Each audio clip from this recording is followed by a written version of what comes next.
Hey guys, Jason Law with my co-host Rich, and on today's episode, we're going to be talking about stupid criminals, AI coming into law enforcement, and whatever else comes upon our heads. It's not always fun and games for first responders. 05 Central, you show me in pursuit. But sometimes it is. Oh my God, he's not wearing pants again. Sometimes it's dangerous. Flipping around, look out, look out, look out. Sometimes it's not. Antler Boulevard for a snake in a house. And sometimes it's just plain stupid. Chihuahua in his lap on a lawnmower. This is the stupid side of first response. Dispatch, do I really have to go to that? This is Code 0.5. Come in 0.5. Okay, before we get started on the episode, I want to give myself a plug. I've told you guys about the book. Have you seen the short story that I wrote? No. So if you go on Amazon and you type in Shadows of Redemption, I have a book on there. Wait a second. You haven't seen it? No. Well, how about I just go grab a copy real quick and I'll show it to you. I got a hard copy with me. You bought it? No, I was gifted it. Where's my gift? I didn't know if you would read. You have to earn gifts around here, Dakota. You say I don't earn gifts? You earn something. I'll be right back. Uh-oh. You know, I bought a bunch of copies of them. I was handing them out to people because I walked in and I was handing some to people up there. But you're always back here working. Oh, doing my job, you mean? Yeah. But I hadn't seen you yet. So, yes, I have a copy for you. So you ran out. So here's the prologue to it. I'll read it. Once again, it's called Shadows of Redemption. And here's the prologue. The wail of the sirens faded into the distance, but the sound never truly left Mitch Baxter's mind. Even after years, it lingered, buried beneath the surface of his thoughts, a constant reminder of the day everything changed, the day his life shattered with one reckless decision. The warehouse had been their battleground. The SWAT team, trained and precise, had moved in with confidence that comes from countless missions. But Mitch had felt the pull of something else, a gut instinct, a need to act, to save lives no matter the cost. He had defied orders, and in the heat of the chaotic moment, he believed it was the right choice. Hostages were freed, and the threat was neutralized, but at what cost?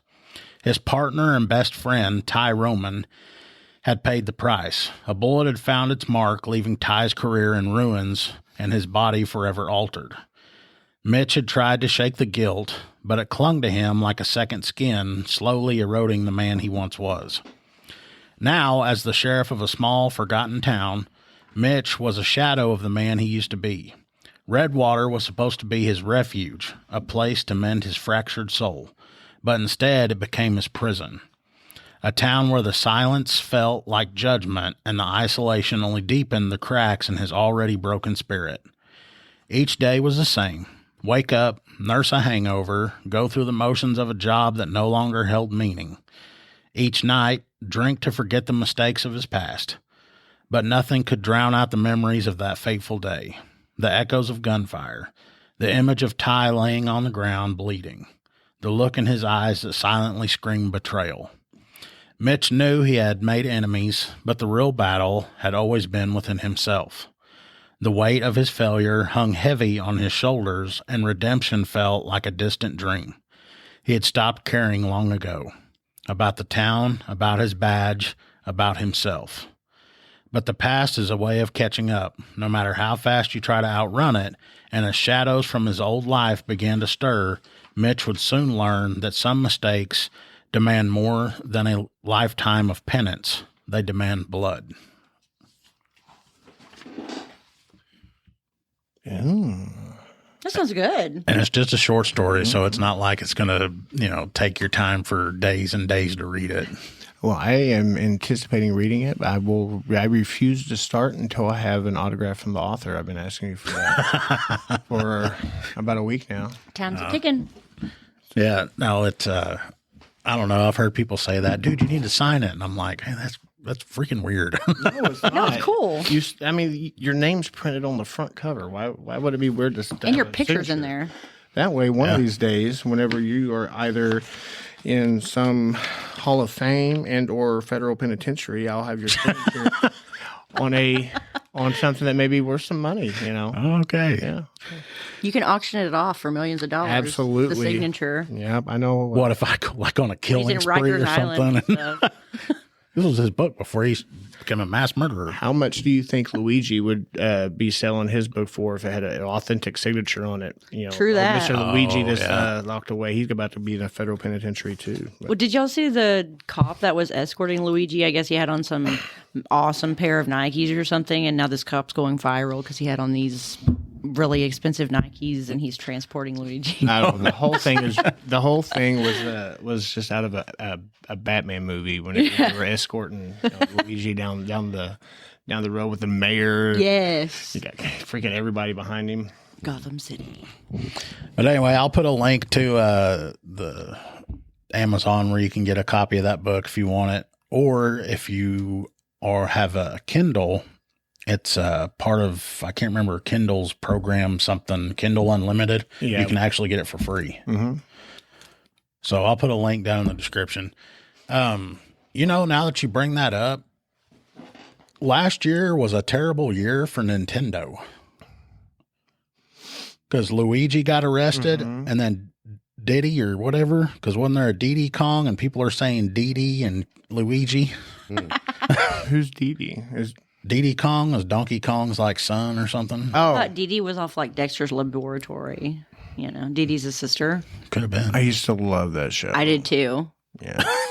And they talk like this. They talk through their nose.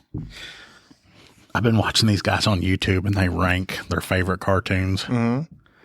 And You have to go by That's era. one of 'em. You have to go by era, though. Yeah. Because whenever I was little, my favorite cartoons were Transformers, He-Man, Be careful. Thunder- You're showing your age. Thundercats.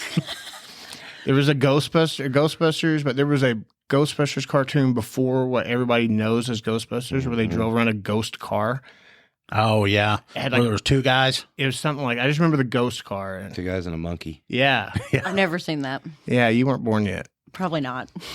Yeah, Yeah, and then they had the real Ghostbusters and then Ghostbusters Extreme, and I watched Ninja Turtles. oh yeah, Ninja Turtles. And then you get a little older, and you kind of leaned into like Animaniacs and Ren and Stimpy. Ren and Ren and Stimpy. Man, Stupid Dogs. Two Yeah. Stupid Dogs, man. After work, or not work, after school, I'd get home and it was Ren and Stimpy, Doug, Anyway. Rocco's Modern Life, Oh, I liked that.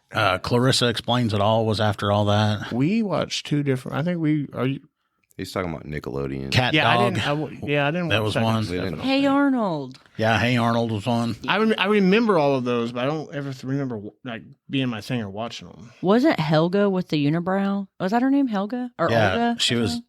Yeah, Helga or Olga. She's like in love with Arnold, but mean as hell to him. Yeah, and she had a unibrow. That should have been a sign. What was his friend's name? The black kid with the real tall hair? Oh, I can't remember. I know you're on It's Arnold. been so long. Yeah. Yeah, he had a red shirt. I think. Yeah. I know who you're talking about.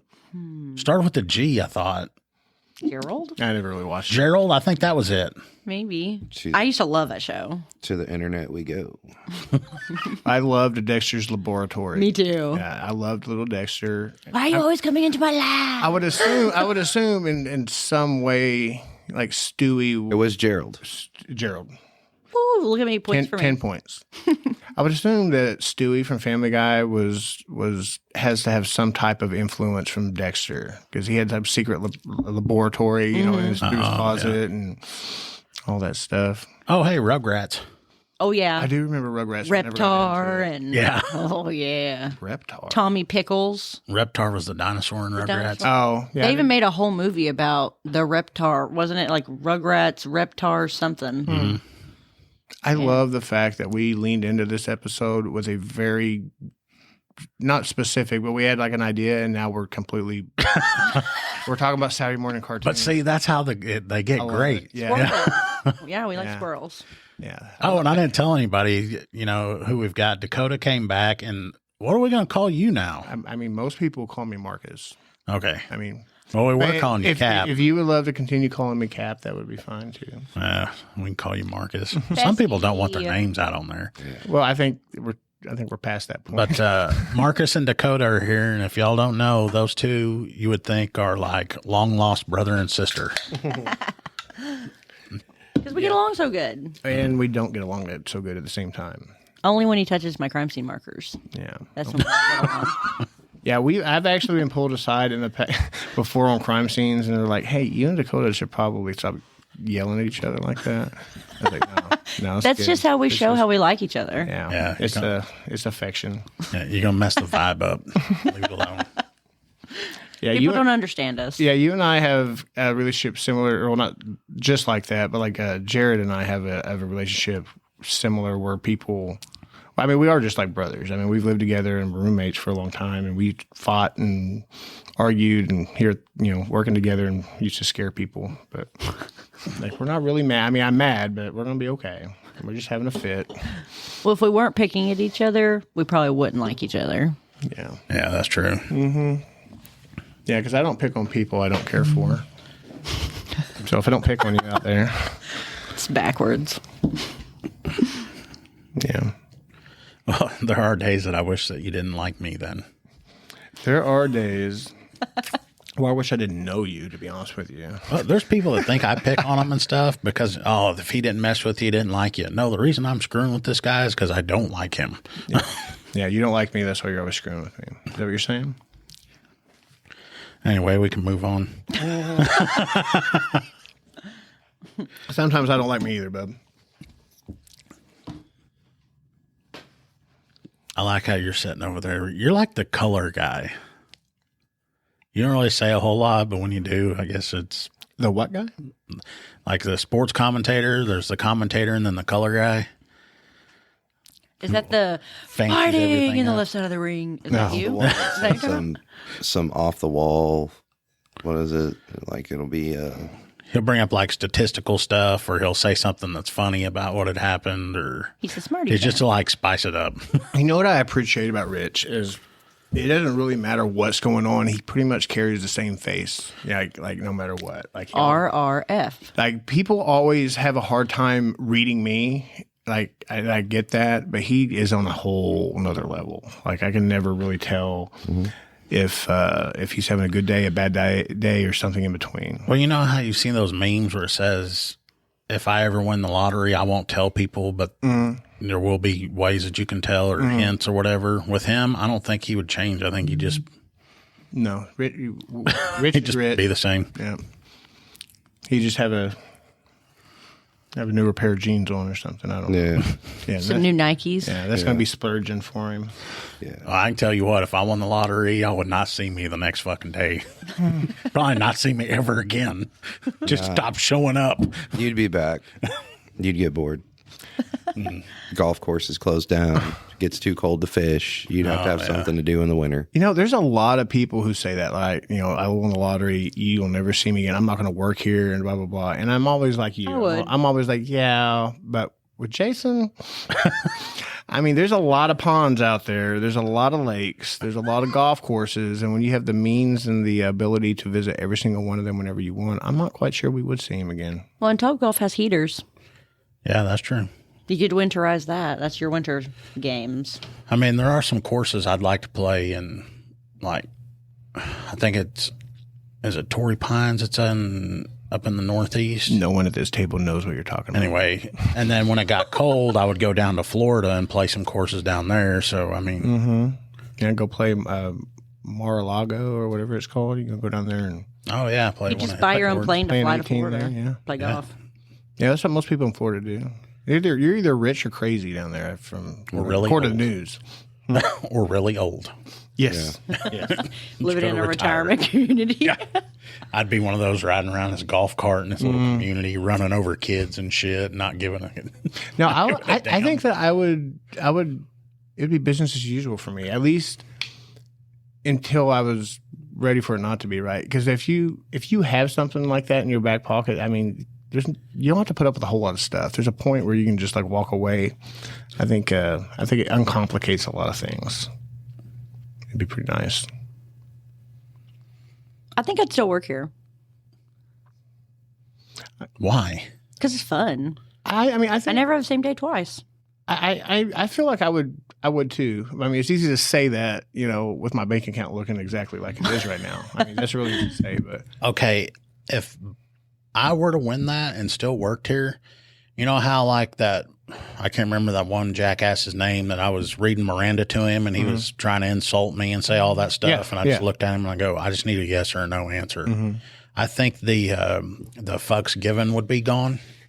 oh, for sure it would. And I just look at him and say whatever the hell I wanted because, if they told me to kick rocks, I wouldn't care. Well, then maybe you shouldn't work here because if that would have been the case, 'cause you can't be like, I'm rich, I'm just going to go out there and just say whatever I want. It's like, yeah, that's not really how. Just piss off Well, everybody. if I won the lottery You and do I that still anyway. worked here, I'd definitely buy an armored vehicle. And on the stipulation is I'm one of the drivers. Because I know none of y'all is going to let me be the driver otherwise. I would, if I bought an armored vehicle, I would buy an armored vehicle, but it would just for be me commuting from home to work. Oh, yeah. And no daily driver. one could touch it. I wouldn't let anybody look in it. It's just mine. Back Look off. away. Yeah. It'd get like 3 miles a gallon and you wouldn't give a shit. Marcus's new daily driver. Not even take the roads. I would just drive a straight line from my house to the office. Knocking fences down. Like, yeah, just knocking holes in swimming pools, and it'd just be chaos. They'd have to call a state of emergency. Who are they going to call, Beam would though? be down here. The I don't know. cops?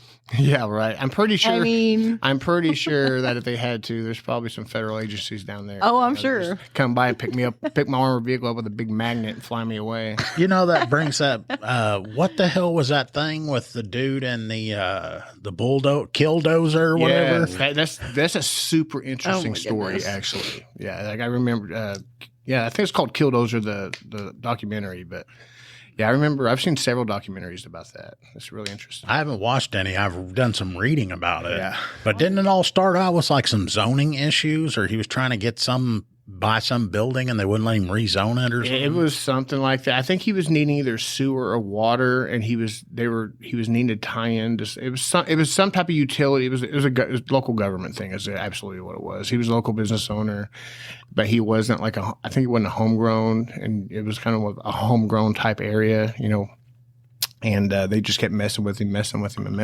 and he was. I guess there was a point where he just went and bought the biggest dozer he could, and he spent all kinds of time sitting in secret, like armoring it up, and it's a super interesting Never heard that. story. Yeah, you need to watch it. Yeah, they call it Never the heard killdozer. No. It's on Netflix. It's a limited series Have you documentary. not seen putting it on the my note. Morale have- Patch? Yeah, you have to watch that. It's like a Komatsu or something. It was some kind of big dozer. I don't know. Yeah, Yeah, and- it was big. And he was driving around, knocking down every business owner offices. I think the zone, the permit office, the government, they were running around and trying to shoot him and ride on it. And he had just welded this thing. It was like a tank. Yeah, Was yeah. he knocking people's pools down too? It was in Colorado in the mountains. I don't think it was a pool community. If it wasn't That's a nailed crime down, against my he was heart. knocking One it down. pool.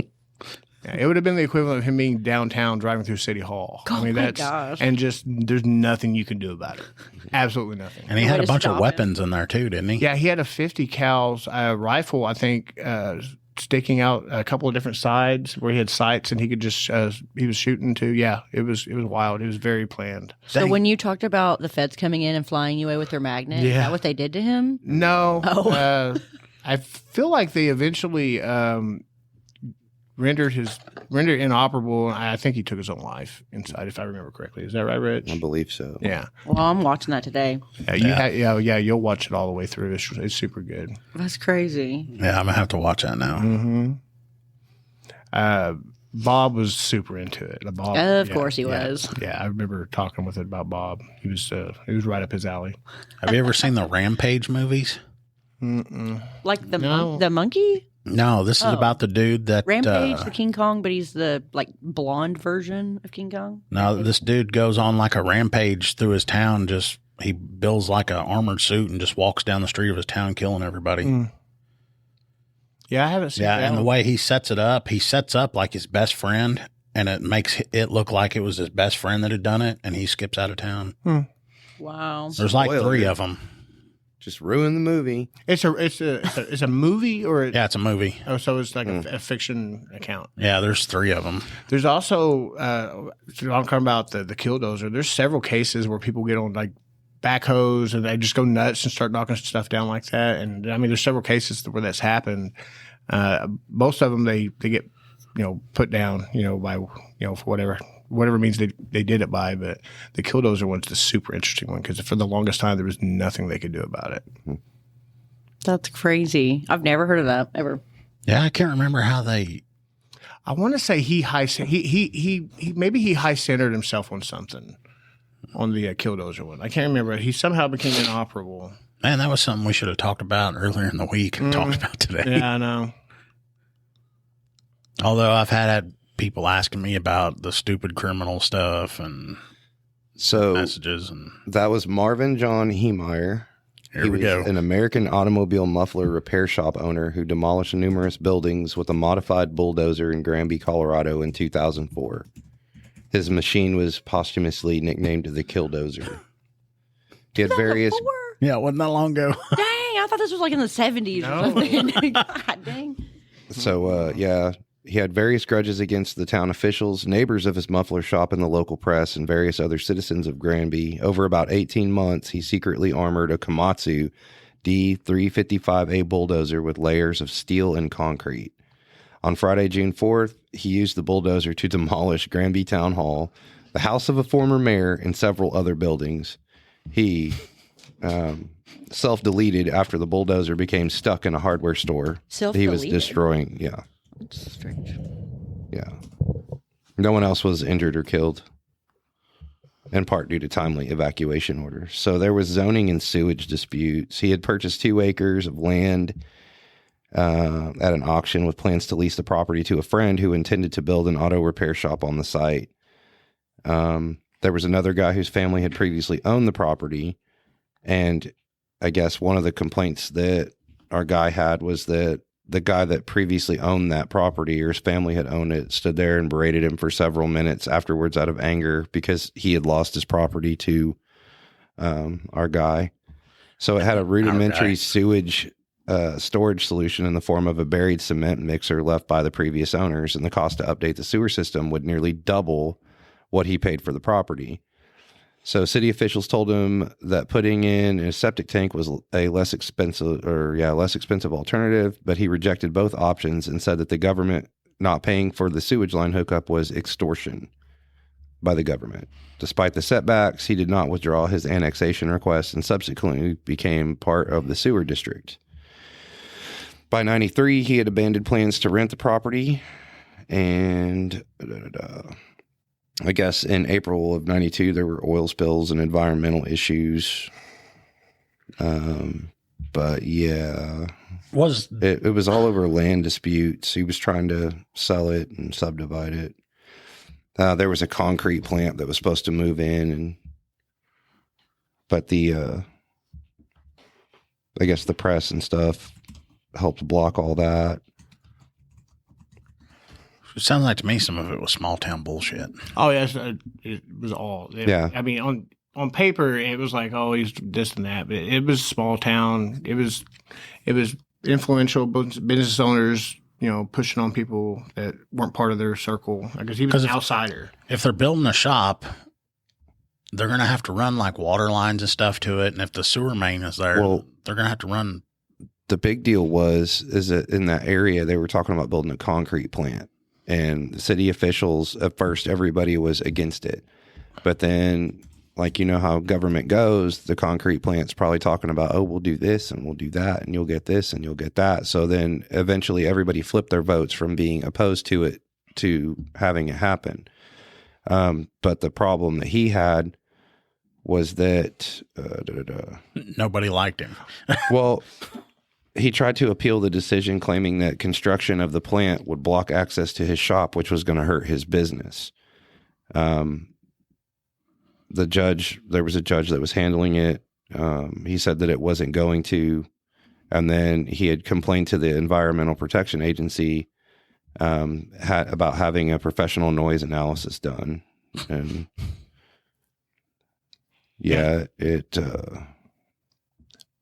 it was pretty crazy. The town of Granby, Colorado, in which all this took place, and this will tell you exactly really what was going on. It was a population of 2,000 people. And so it's really small. So you're talking about Think about some of the similar style and size of communities that we know of in some of the inner politics that take place there sometimes, because you know, you have people that's been there for 60, 70 years, you know, generational families in a you know, a small community. And then, you know, an outsider comes in and, you know, tries to make shop, and you know sometimes how that works out. So They weren't very welcoming, were they? I guess not. So he dropped his lawsuit against the city, and he blamed his lawyer for all of the crap that went wrong. Once the zoning decision was final, he traveled to California and bought the bulldozer at an auction for $16,000.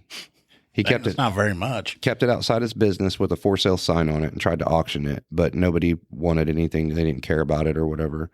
In October 2002, he announced the closure of his muffler repair business, putting almost all the inventory up for sale. The bulldozer failed to sell. He saw it as a sign from God that he had to start his mission. He sold his property for almost 10 times the original purchase price to a waste disposal company, and took out a lease for half of the building that he previously owned until he had finished some work. Within a day of purchasing closing, the new owners had completed water and sewer connections. So his entire fight that he was trying to get, They did it in less than a day. they did it in less than a day and fixed it. So he erected a wall to separate his space from the rest of the building and changed the locks. While no one in Granby saw him, he worked on the bulldozer, illegally constructing living quarters to avoid having to return to his home in Grand Lake, which he saw as a waste of time that could be spent on the dozer. During this period, he dumped his sewage into the same irrigation ditch he had been caught dumping into several months earlier. It's interesting to observe that I was never caught, he wrote. I guess he had wrote a manifesto or something.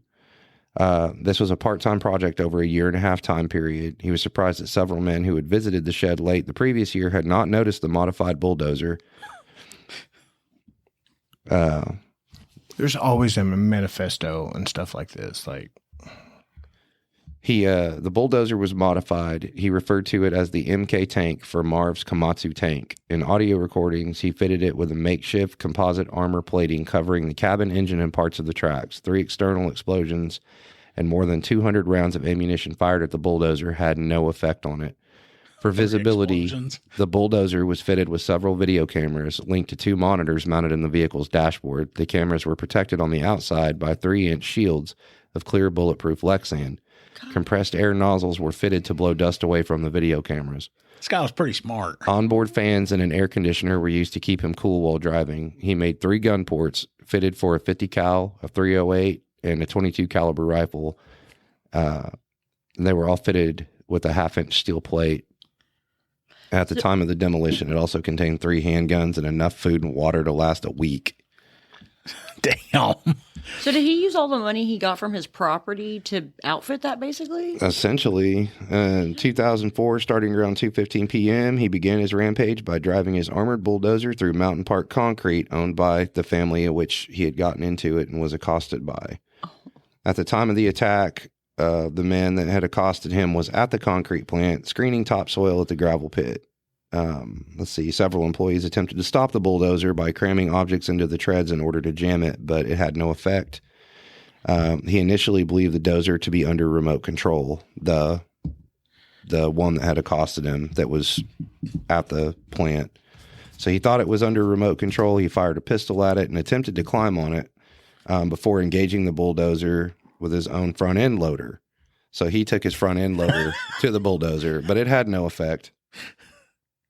During this time, he fired multiple rounds at the loader. A deputy from the sheriff's office arrived on scene, followed by Colorado State Patrol or troopers who were also fired upon.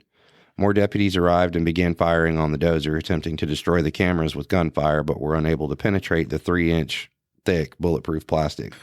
At one point, Heemeyer changed charged at a firing position occupied by several state troopers who evacuated mere seconds before he demolished it, with one eyewitness noting that if they had taken any longer, they would have been killed. After the concrete plant, he turned onto Agate Avenue and headed south down towards town at approximately 5 miles an hour. The officers at the plant requested a reverse 911 call be made to all residents in order to initiate evacuations. The undersheriff climbed atop the bulldozer and rode it like a bronc buster, trying to figure out a way to get a bullet inside the dragon. He also dropped a flashbang grenade down the bulldozer's exhaust pipe with no apparent effect and was later forced to jump to avoid debris. He advanced on Town Hall. Unfortunately, there was a story hour for children going on at that time. All occupants were evacuated only moments before he reached the building. He turned to the Liberty Savings Bank, where he aimed at the corner office where the woman who was part of the zoning board worked. So while this is all going on, they're still unable to damage the dozer, and so instead they resorted to following it, jogging alongside it en masse. He next targeted several street... Jogging alongside the 50 caliber. Yes. What dummies. This is dumb criminals, Jason. Yeah. He next targeted several street fixtures, such as trees, traffic lights, before moving on to the offices of the local newspaper. Then, in turn, the homes of the Thompson family and their workplace. A scraper was brought up to try to stop the bulldozer, but it was pushed aside. Then he targeted a propane storage yard, firing 15 bullets at the tanks, some of which contained 30,000 U.S. gallons of propane. Police were forced to hurriedly evacuate all the residents within 1,000 yards of the site, including a senior housing complex. He then fired on nearby power transformers. He hit the transformers once, but missed his other shots. Had the tanks ruptured and exploded, anyone within a half-mile radius of the explosion would have been endangered. 12 police officers and residents of a senior citizens complex were within the range, and after leaving, he was engaged by another scraper, which he similarly defeated. At this point, the State Patrol feared they were running out of options in terms of firepower, as the approximately 200 rounds fired by police had been ineffective up until that point. Calling the National Guard or something. At that point, Dozer would soon turn against civilians. Let's see. Governor Bill Owens allegedly considered authorizing the Colorado National Guard to use either an Apache attack helicopter equipped with a Hellfire missile or two-man fire team equipped with Javelin anti-tank missiles to destroy the bulldozer. As late as 2011, the Governor Owens' staff vehemently denied considering such course of action. Members of the State Patrol, however, claimed that, to the contrary, the governor did consider authorizing an attack, but ultimately decided against it due to the potential collateral damage of a missile strike in the heart of Granby being significantly higher than what he would have caused with his bulldozer. So he finally attacked Gamble's store, targeting it due to the owner's involvement in the hearings about the batch plant. As the bulldozer slowly plowed through the building, one of the previous scrapers was maneuvered into the sidewalk, blocking him from retreating, after which the operator fled to safety. Unaware of a small basement on the property, he dropped a tread into it as he continued through, immobilizing himself. The radiator had been damaged and the engine was leaking before failing. As such, it was noted that even if he had been able to free himself, the bulldozer would not have been able to operate much longer. About a minute later, at 16:30 or 4:30, one of the SWAT team members who had swarmed around the machine reported hearing a single gunshot from inside the cab and was later determined that he had self-deleted with a .357 caliber handgun. Self-deleted. Can you imagine, like, if they would have brought those like jets through there and like some unknowing person, because you know what, not everybody in the area knew Yeah. what was going on, and they happen to be like scanning like some scanner land, and they hear like inbound, we'll be on target in 5 minutes, Granby, Colorado, Fox 2. Yeah. So they were trying to get in. They first used explosives in an attempt to remove the steel plates because they thought he might have booby-trapped the plates to get them off. But after a third explosion failed, they cut through with an oxyacetylene torch. After getting inside, they found an access hatch, and it had enough food and water to last a week. They eventually were able to remove his self. His total attack lasted 2 hours and 7 minutes, damaged 13 buildings, 11 of which were occupied until moments before their destruction. So again, to recap, his targets were the town hall, the Sky High newspaper office, the general store, Maple Street Builders, Mountain Parks Electric Company, Liberty Savings Bank, Copycat Graphics, the wall of his former business, the home of a former mayor, in which the mayor's 82-year-old widow then resided, a hardware store owned by another man, named in that previous lawsuit, as well as a few others, knocked out natural gas service to the town, destroyed part of a utility service center. He destroyed several trees outside a local business. As part of the rampage, he destroyed several trees outside a local business that business owner had previously claimed were hurting his business. The damage was estimated at $7 million, $2 million of which was to the concrete plant. And the concrete plant was underinsured. Damn. Oh, yeah. Many town records and archives were destroyed along with the town hall. A lot of people say he did make a point of not hurting anybody during it. Well, I found his famous quote. It says, "I was always willing to be reasonable until I had to be unreasonable." And that's the quote for life. Like that's the equivalent to they've been messed around and found out. Messed around and found out. Yep. That's not the saying. It's like the chart. Remember I'm trying to the be chart good. that we found? Mm-hmm. Yeah, the chart that someone used to talk about all the time. All the time. That's an understatement. So, You're going to try to bait me into like talking naughty again? uh-oh. To being yourself, do I need to get Jared in here? Get you to cut loose? That's usually what he usually gets me wound up. So on April 19th, the town announced plans to scrap the bulldozer. The plan involved dispersing individual pieces to separate scrapyards to prevent souvenir taking. So this town is now famous. Yeah. I bet you that because if they you- were assholes. I bet you, they probably don't care for tourists coming to inquire about the situation. They're not famous in a way they probably want. I wouldn't care if I had a business in there and they were coming because of that. A lot of those, money. They all are in that documentary. They all they're in there. They tell the story too. Like all these people that he beefed with. Well, I looked it up. It's not on Netflix anymore. I think you have to buy it on Prime. Oh, wow. I think it's $2.99. It's called Tread. Tread, yeah, that is what it's called. It is $2.99? really good. Yes, Looks like I'm $2.99. spending $3 unless Tasha finds out. So a subsequent search of his home in Grand Lake turned up plans for the bulldozer on his PC. Investigators later found a handwritten list of 107 people he thought had wronged him.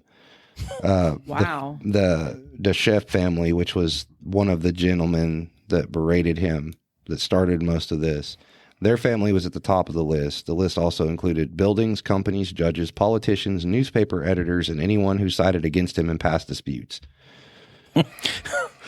Basically, he was just making a hit list. Wow.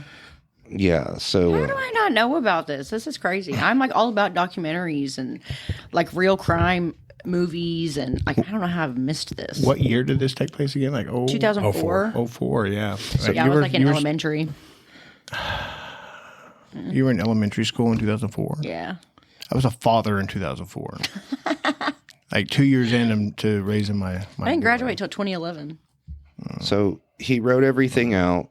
Then his famous quote, like Dakota just mentioned, sometimes reasonable men must do unreasonable things. But in addition to those, he recorded 3 audio tapes explaining his motivation for the attack. The tapes contained 2 separate recordings on each side for a total of 6 recordings. He mailed these to his brother in South Dakota shortly before stepping into his bulldozer. His brother turned the tapes over to the FBI, who in turn sent them to the Grand County Sheriff's Department. The tapes are about 2.5 hours in length. First recording was made on April 13th, 2004, and the last recording was made on May 22nd, 13 days before. Okay, he put food and water in there for a week, so why did he off himself after 2 hours? He got stuck. His vehicle became immobile. So and once it became immobile, there was nothing for him to do. Just sit there and wait to, Yeah, they would have been trying to get in and think about the amount of damage. Yeah, if you're in a tank causing all kinds of destruction, all of a sudden you're dead in the water and there's nothing you can do to move, and you have not like you can escape.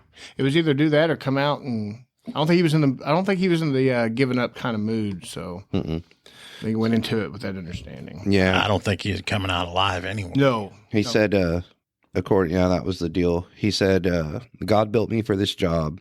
And this was in the first recording. He said it was God's plan that he not be married or have a family so that he could be in a position to carry out such an attack. Oh, excuse me. I think God will bless me to get the machine done, to drive it, to do the stuff that I have to do. God bless me in advance for the task that I'm about to undertake. It is my duty. God has asked me to do this. It's a cross that I'm going to carry, and I'm carrying it in God's name. So he knew this was a one-way. So if you ever see somebody like spending an egregious amount of time in their shop welding at 2-3 o'clock in the morning, and they start talking about a God's plan, we might want to start looking into that a little bit. Might want to start looking into methods of taking out a dozer. We got an oxyacetylene torch, little one.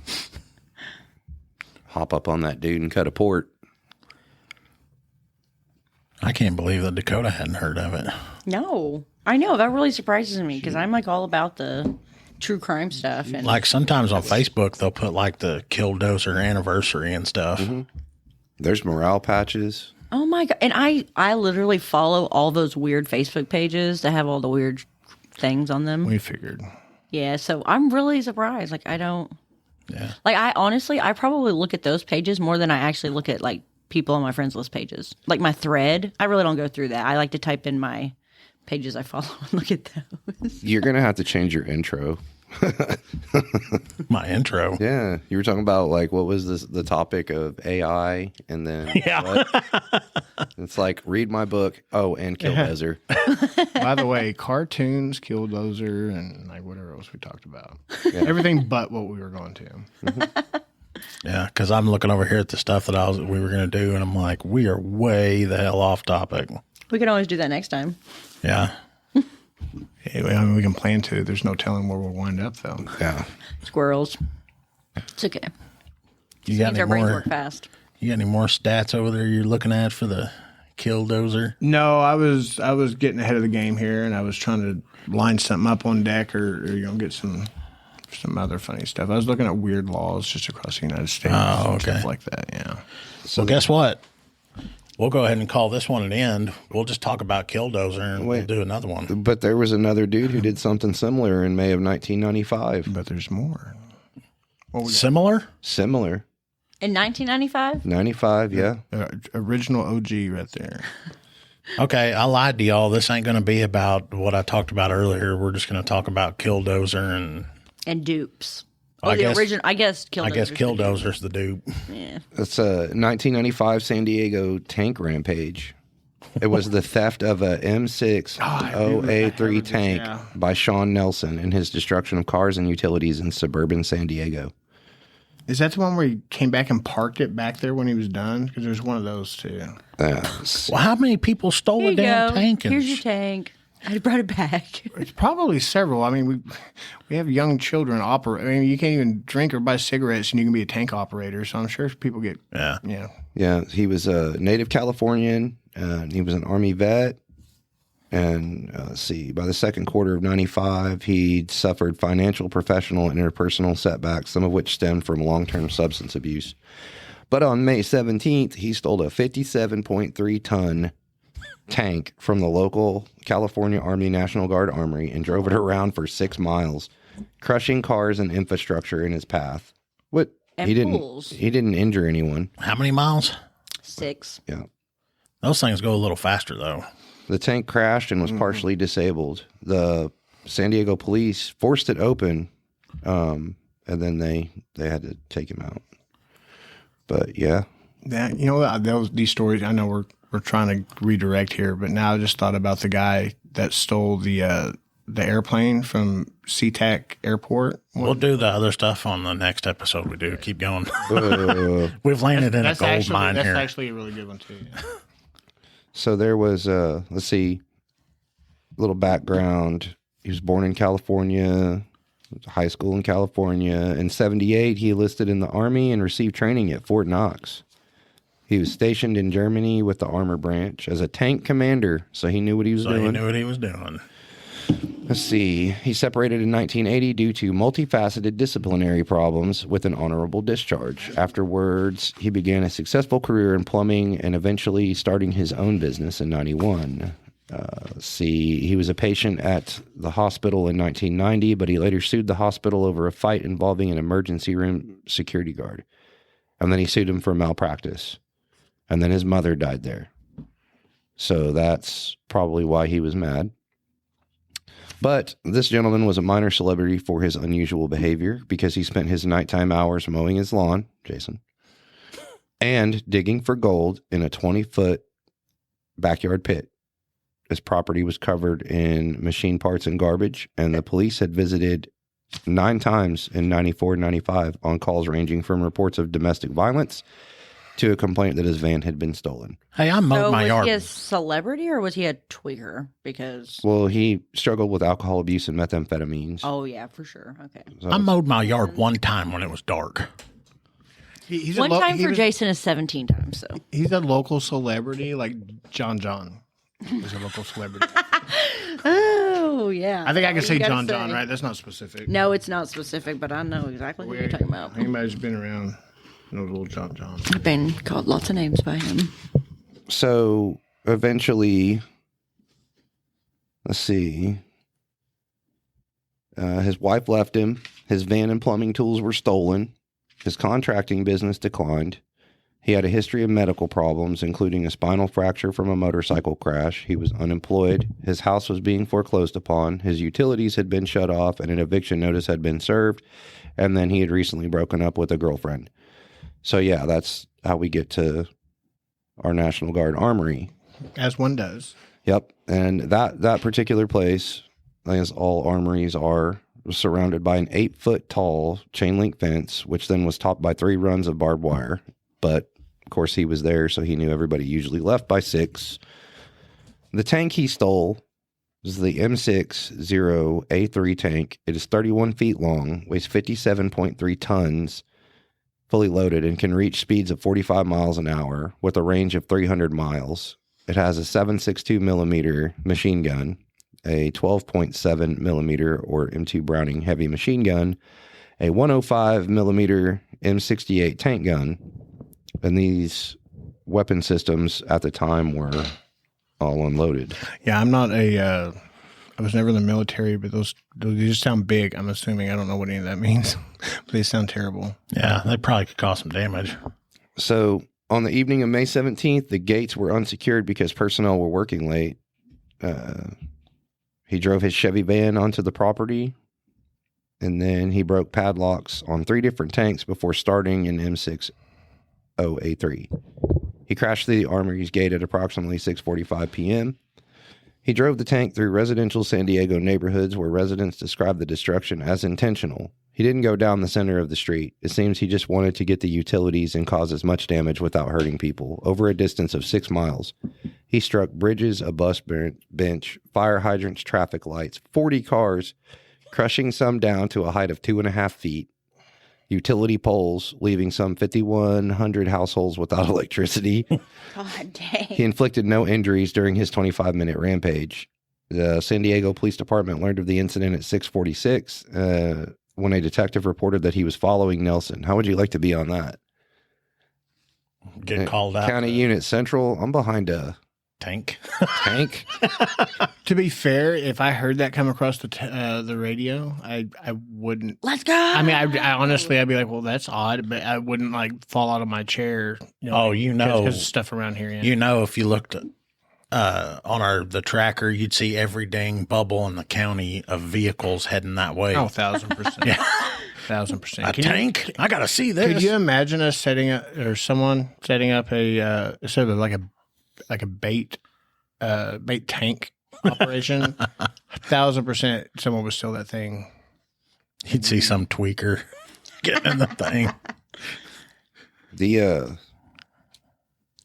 Let's see, a detective reported he was following him. PD units went to go intercept. Let's see, a captain, SDPD captain, said of Nelson's tank skills, he obviously knew what he was doing. He was working that tank pretty good. After driving onto State Route 163, he crashed the tank into a 3-foot traffic barrier, which was near Sharp Memorial Hospital. I think he was headed that way. The impact dislodged one of the tank's tracks. 4 officers boarded the tank, opened the hatch, which was in combat lockdown, with bolt cutters. He refused to surrender and attempted to dislodge the police by spinning the tank, so he spun the turret. Having no armament capable of penetrating the armor and unsure whether he was armed, police did dispatch him. 2 days after the incident, the Los Angeles Times reported that he was hit in the right shoulder, and the New York Times said he was alive when he was pulled from the tank. 18 days after the event, People published that Nelson had been shot in the left shoulder, and it killed him immediately. Sharp Memorial later reported that Nelson, the hospital, reported that Nelson died of gunshot wounds without disclosing how many times he was shot. And the San Diego coroner's office said that he smelled of alcohol, ultimately determining his BAC was double the legal limit for driving. Could you imagine if you were the officer that pulled him over and you gave him a DUI and the vehicle description was a tank? It'd be hilarious. So let's see. His friends criticized the shooting, saying that they should have used tear gas or crisis negotiation. Oh, of course they're going to. Captain Hall defended the decision, saying, the bottom line was we had to stop him. The district attorney of San Diego County later ruled the shooting was justified because had he freed the tank, he could have killed or injured people. For legal culpability, the California National Guard was found to be negligent and therefore responsible. In the following years, the uncertainty of his motives led commentators projecting their theories onto his actions. He was on an alcohol and methamphetamine-induced joyride. Yeah, we see those all the time around here. Yeah. Just not in a tank. So immediately afterwards, the National Guard had planned to send 2 additional tanks to State Route 163 to help maneuver the disabled tank onto a flatbed truck. The Guard confirmed that vehicles entering the Armory grounds were not checked despite heightened security after the recent Oklahoma City bombing. Why would they not check it? That's insane. The major told the media that Nelson had apparently broken an exterior lock on the tank to gain access and that it was the first tank theft at the Armory. By the next day, the batteries had been removed from 28 more tanks. And they started investigating the Armory security. But by November of 96, the Guard had improved security and awareness for its armories. I wonder how that works. I was just thinking, because, the U.S. military, they can't attack, its own citizens on U.S. soil. But what if its citizens steal a tank from a military base and then they go out there and the only thing they can do to defeat it is another tank? Can we just have tanks bunkered down in South County, just firing away at each other, just trying to disable each other? We could buy a tank. I need to send this to you so that you can post this when we post this, because you got to see this guy's route. Yeah. It was not a straight line. Yeah. Yeah, he was very specific. He went to the neighborhood, went to a house, and now he's going to go to this address. Oh, my gosh. He drove that dude around. He was on the highway, man. And it was 6 miles, right? Yeah. It means he took that thing. If only we would have around a clover leaf. If only we would have had. If only they would have had the guy from the famous Tiananmen Square photo. Yeah. You shall not pass. We needed that guy. That guy got. Could you imagine if he tried it? He was on an on-ramp to an elevated highway.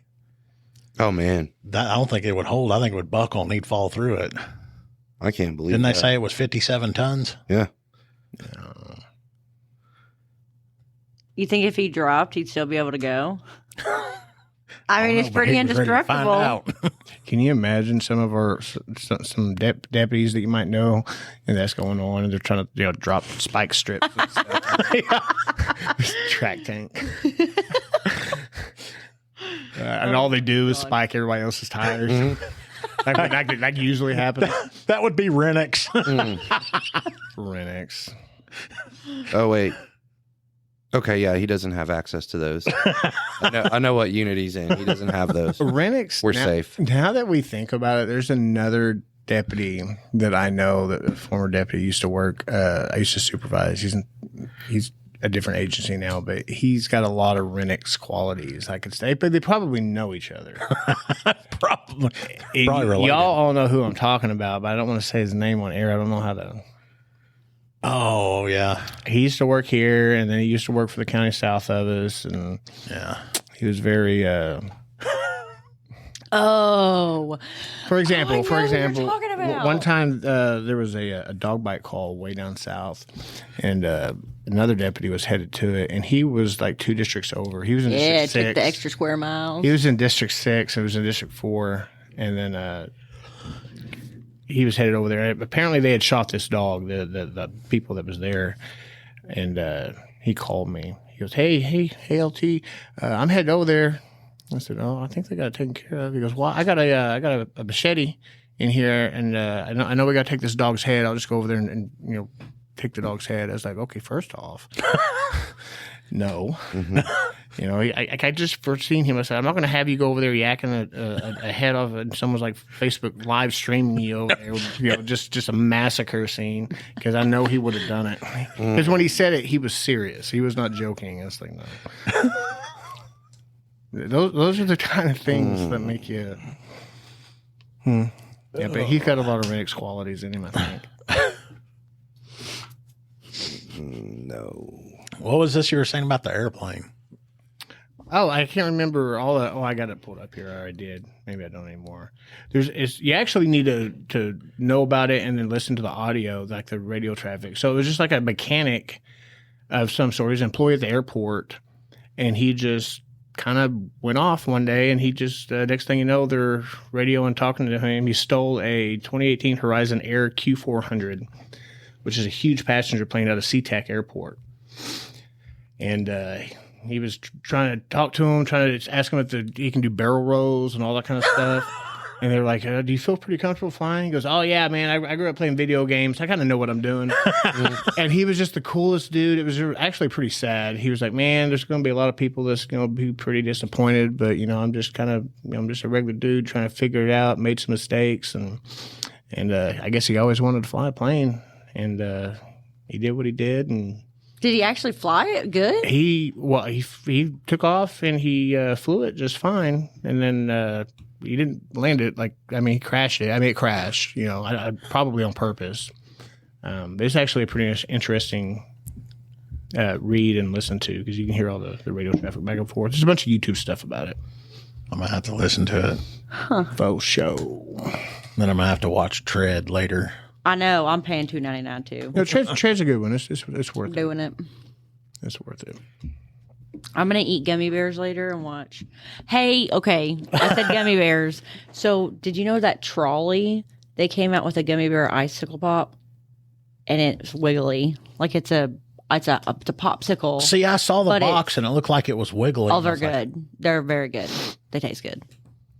But it made me think of it because I get it. Yeah, I I'm saw going to eat that. those and watch Tread. I'm sure. Yeah, I bet you will. That sounds like something you would do. Sounds fun. All right, guys, we've been chit-chatting it up for about an hour. We're going to close this one out. There is one last thing I want to leave y'all with. A friend of ours, and I haven't even asked him if he's okay with this, and if he's not, he'll get over it. There's a podcast called Vanished. It's a true crime and historical event podcast, and that's done by one of our friends. Anyway, he does a lot of historical stuff that's around here, and it's actually not a bad podcast to listen to. So if y'all got a chance, give it a listen. But anyway, we're going to get out of here. Later. Bye.